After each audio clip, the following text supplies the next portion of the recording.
За сайн байцгаана багш нараа. Нөхөх даалгавар яаж хийснэ хэлээ. За нээд гэдэг дээр дараад эдний гүйсэн шинжэнсээ хамгийн сүүлийн энэ select missing word гэдэг дээр дараад эдэг юм. За энэ дээр бол та хэд мэдчих жаах. За би ингээд товчлол зурж жишээ болгож байгаа учраас. За тэгээ бодлогоо бол би дандаа snipping tools-ээр авчираад хуулаад өчөж байгаа. За нэг ямар нэгэн бодлого хуулаад. За энэ дээр хариу нь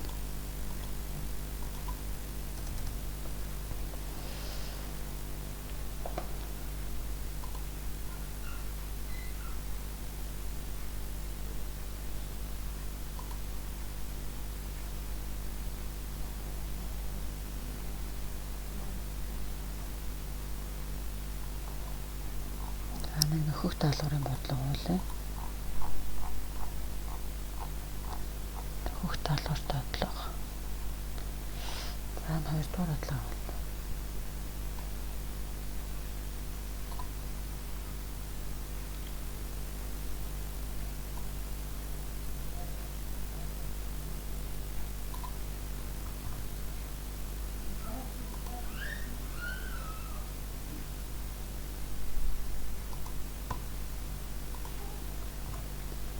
За ингээд өгчөнд одоо энэ дээр ABC гэдэг дээр нөхөх учраас за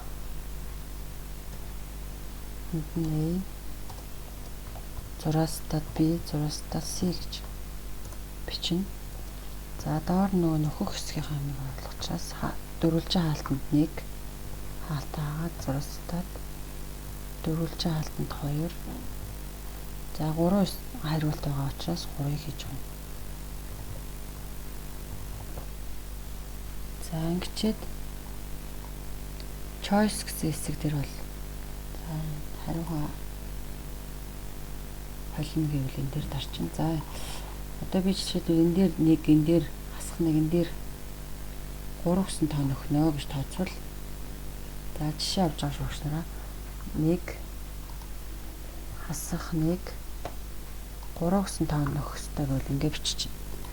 За тэгээд таагаа хийгээд эндээс таагаа хийгээд save change. За ингээд миний бодлого маань хамгийн сүүлийн дороод ирсэн байна. За энэ бодлогондоо хэдэн онооны бодлого вэ гэдгийг тооцохын тулд эндээ хамгийн сүүлд нөхөх ёстой. За бүгдээрээ нэг оноотой гэвэл энэ 3 оноотой гэж үзээд эндээ 3 гээд enter дарна. За ингэж нөхөх даалгавар хийсэн байгаа.